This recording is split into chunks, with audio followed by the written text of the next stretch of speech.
Suuraa kanarraa gara kamitti jirame kunoo tampanaalii bareedaa akkasii saambusaa salphaa daqiiqaa 10 keessatti kan jedhu jechuudha. Daqiiqaa 10tti illee saambusaan hojjetamuu dhiisuu danda'a. Isin tampanaalii akkasii hojjechuu dandeessu jechuudha. Yeroon isaa immoo yeroo ramadaanaati.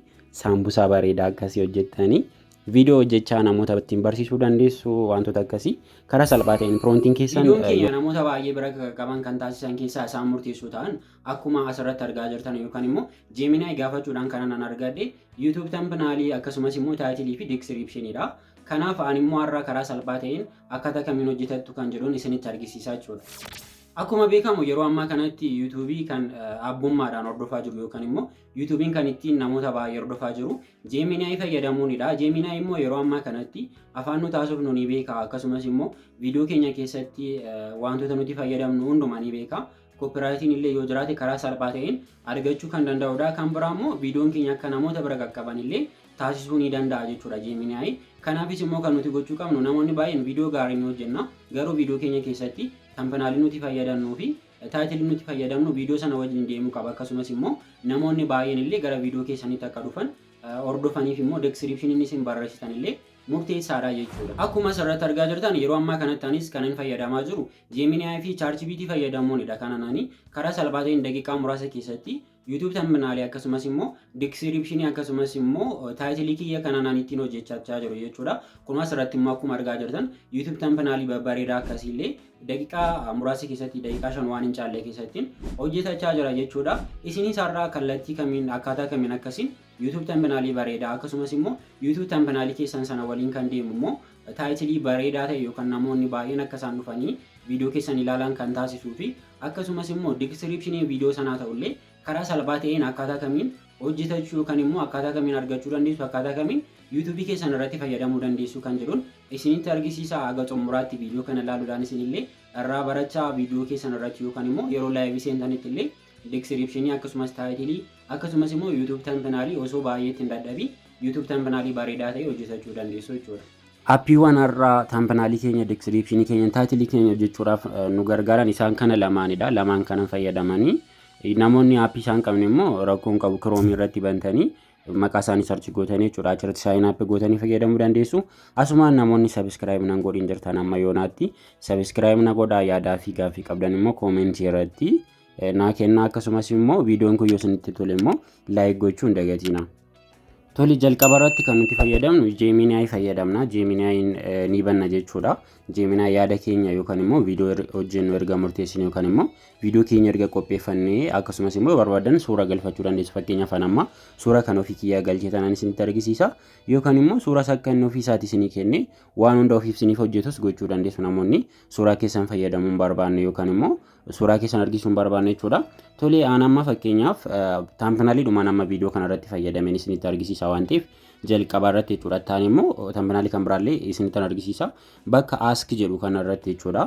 Yeroo tokko erga tuqxaniin booda Gemini kanan fayyadame ChatGPT qofaan hojjechuu dandeessu. Garuu ani kanan Gemini fayyadameef Gemini sirriitti na hubachuu danda'a. Lammaffaa immoo wanta barbaade irra deddeebi'ee gaafachuu danda'a. ChatGPT garuu limitiidha. Dafeetudha kan inni didu jechuudha. Garuu immoo kan biraatiin isa loogaawut gootanii sign up gootanii fayyadamuu dandeessu. Kanaaf bakka ask jedhu kanarratti amma maalan jedhaanii yaada kiyyaan barreessaa jechuudha. Isa dura garuu suura kiyya waan fayyadamuu barbaaduuf ani bakka pilaasii kana tuqeessanan suura kiyya galchaa bakka ask irra soon gaafatiin dura jechuudha.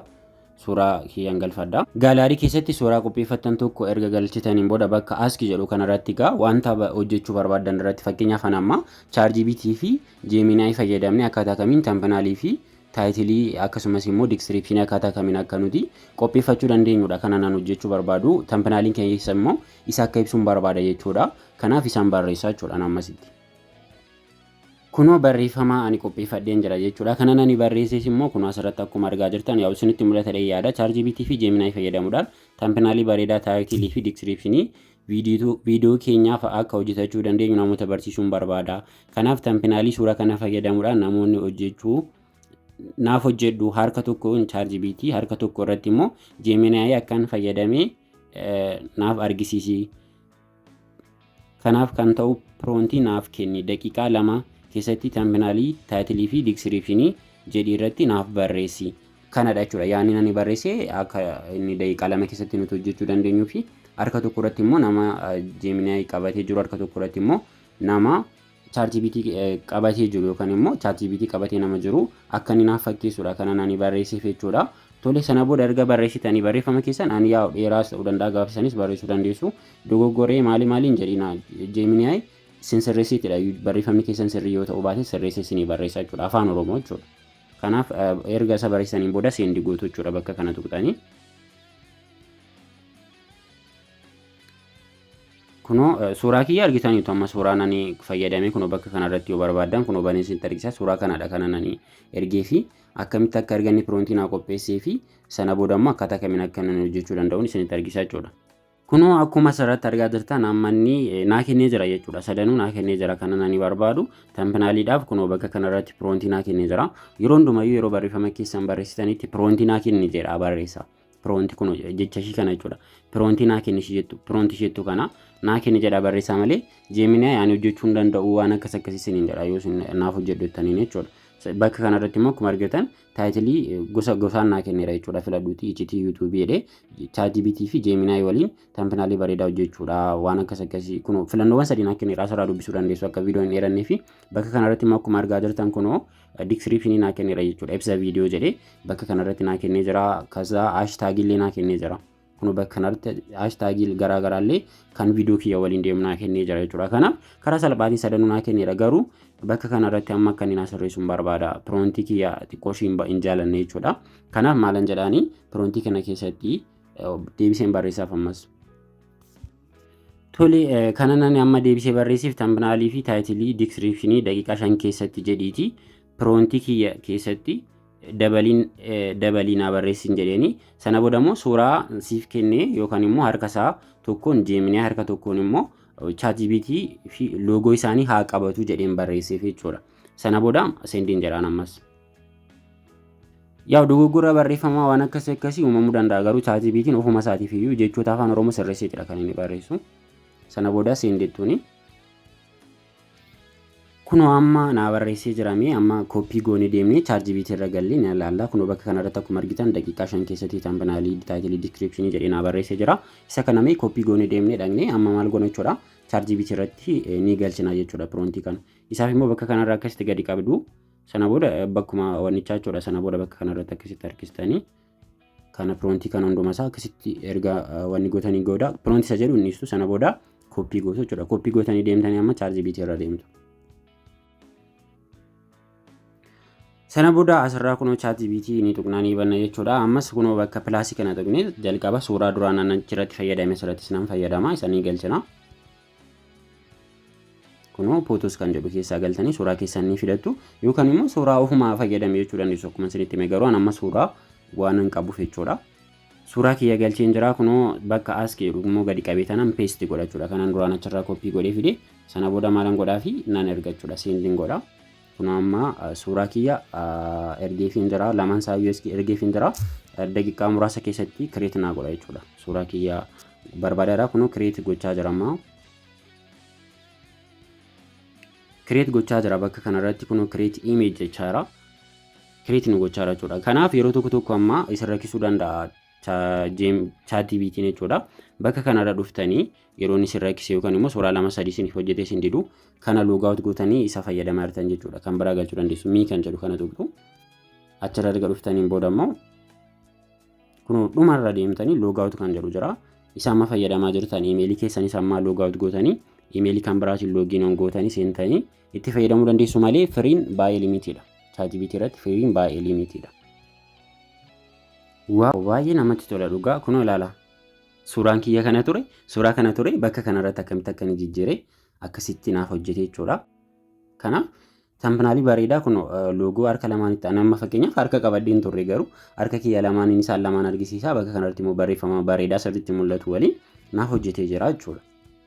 Kanaaf suuricha akkasitti bantanii save ni godhattu yookaan immoo daawunlood ni godhattu. Suuricha buufachuu qabdu jechuudha. Maaliif save isin hin taane taanaan itti fayyadamuu waan hin dandeenyeef jalqaba bilbila keessan irratti isin bu'uu qaba. Amma immoo isti gara Gemini yookaan immoo achi deebinee immoo taayitilii keenya isin ilaalana description keenyas koppii godhannee akkamitti akka fudhannu isin argisiisa. Kunoo asirraa taayitilii bakka kanarra jira.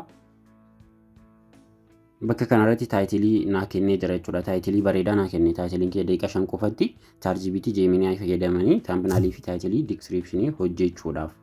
Bakka description bareedaa kan namatti tolu. Viidiyoo kana daqiiqaa 5 keessatti AI fayyadamnee akkamitti YouTube chaanaalii keenyaaf thumbnailii bareedaa taayitilii CO qabuu fi description guutuu hojjechuu dandeenyu step by step jedhee naa kennee jira. Bakka kanarratti yoo barbaadan immoo description dheeraa naa kennechuu ni dandeessanii filannoo kan biraasii kennu waan akkasii baasanii jedhanuma irratti. Kanaaf wanta barbaadda wajjin haasa'uu dandeessu Gemini waliin jechuudha. Ammas mee thumbnailii bareedaa tokkoon isiniif hojjedha. Nyaata irratti suuruma amma fayyadaman yookaan immoo suura nama tokko fayyadaman isinitti argisiisa. Mee suuraa duraanii fayyadaman ammas immoo saambusaa akkaataa kamiin hojjetachuu dandeenya. Suuraa yoo fayyadamuu baattanii ofii suuraa naa kenni jechuu ni dandeessu. Dirqama miti garuu amma calliseetuman suuraa ammaatiin nan hojjedha. Mana keenya keessatti akkaataa kamiin saambusaa akka hojjetachuu dandeenyu. Afaan saambusaa akkaataa ittiin hojjetachuu dandeenyu thumbnail promptii naa kenni jedheeti suuraa saambusaa galchi jedhee barreesseera sana booda nan ergaa fi akkaataan ittiin hojjedhu natti menni promptii naa kennin jedhaan promptii thumbnailii naaf kenni akkaataa kamiin akka hojjettu waan akkasii fa'aa isiniin jechuu danda'a yeroo tokko kanaaf irra deddeebisanii promptii naa kennachuu ni qabdu. Kunoo promptii naa kenni Itoophiyaan saambusaa jedhee tole naa kenneera barreeffama irra hin galchine garuusti.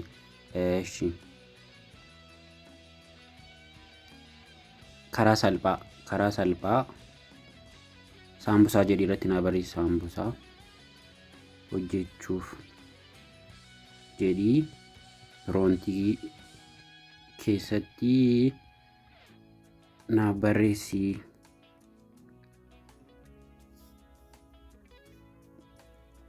Promptii keessan jiru waan ta'eef fidhashi waan an argee fidhanii promptii keessan jiru barreessuu qabu jechuudha. 3 naa kenneera amma. Inni jalqaba saambusaa salphaa daqiiqaa 10 keessatti kan jedhu isuma akka naa barreessuun godhayyuu. Isum kana koppii godheen kana naa barreessin jedhaan. Koppii godheen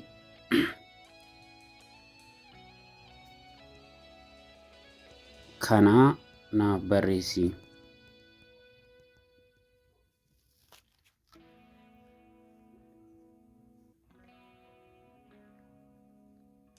Kun amma naa barreesseera. Kana booda koppii gootaniit yaa akkuma duraan isinitti memmaseessa deemtu jechuudha. ChatGPT irra deemtu jechuudha. Koppii gootaniit ChatGPT irra deemtu. Promptii yeroo hundumayyuu akkaataa kanaan dhufa. Promptii jedhee bakka kanarratti isinitti himaa sana booda koppii gootaniit ChatGPT irra deemtu. ChatGPT irra erga dhuftanii kun bakka kanarratti suuraa galchitu suuraa akkuma duraan jechuudha. Suuraa tokko ni galfattu. Sana booda bakka kanarratti immoo as ChatGPT bakka irratti immoo isa koppii gootan fiddanii paste gootu. Sana booda ni ergitu jechuudha. Arganii xiqqoo ishee barbaade wanni godheen booda ni ergitu fi kunoo ni ergitu. Create gochaa jira suuraa keenya kunoo suuraa keenya create gochaa jira jechuudha. Mee suuraa kanarraa gara kamitti akka inni saambusaa akkaataa kamiin akka hojjennu akkamitti akka jijjiiru ilaalla. Suuraa kanarraa gara kamitti jijjiirame kunoo thumbnailii bareedaa akkasii saambusaa salphaa daqiiqaa 10 keessatti kan jedhu jechuudha. Daqiiqaa 10tti illee saambusaan hojjetamuu dhiisuu danda'a. Isin thumbnailii akkasii hojjechuu dandeessu jechuudha. Yeroon isaa immoo yeroo ramadaanaati.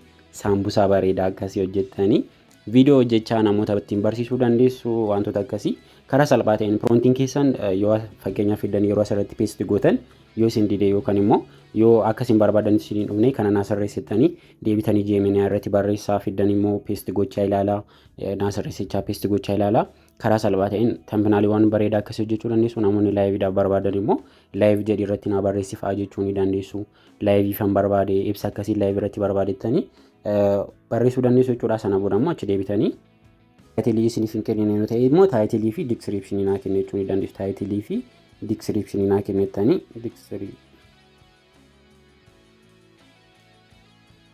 naaf kenni jechuu ni dandeessu jechuudha. Asirra erga deebitanii immoo Geminiitti deebitanii jechuudha. Kunoo isinii kenna jechuudha. Taayitilii babbareedoo filachuu dandeessu as keessaa filattanii sana booda immoo description keessan immoo kunoo bakka kanarratti ibsa viidiyoo jedhee immoo akkasitti isinii fida jechuudha. Hashtaagiiwwan garaagaraa immoo kunoo bakka kanarratti saambusaa Itoophiyaan fuud Oromoo fuud saambusaa amnaam jedhee haala kanaan isinii fida. Hashtaagiiwwan akkasiillee koppii gootanii geessitanii yuutuubii keessan irratti fayyadamuudha. Bakka akkasitti gadi qabdu koppii gootuu dhaqxanii bakka taayitilii irratti koppii erga gootanii booda taayitilii irra galfattu isa kana dhuftanii paste gootu. Inni karaa salphaadhaan haala kanaan hojjetachuu dandeessu. Viidiyoon irraa isinitti tolee laayik gochuun dagatii koomentii irratti immoo kana boodes barumsa akkasii yoo barbaaddu ta'e kanarratti nu jedhu daati na barreessaa galatooma.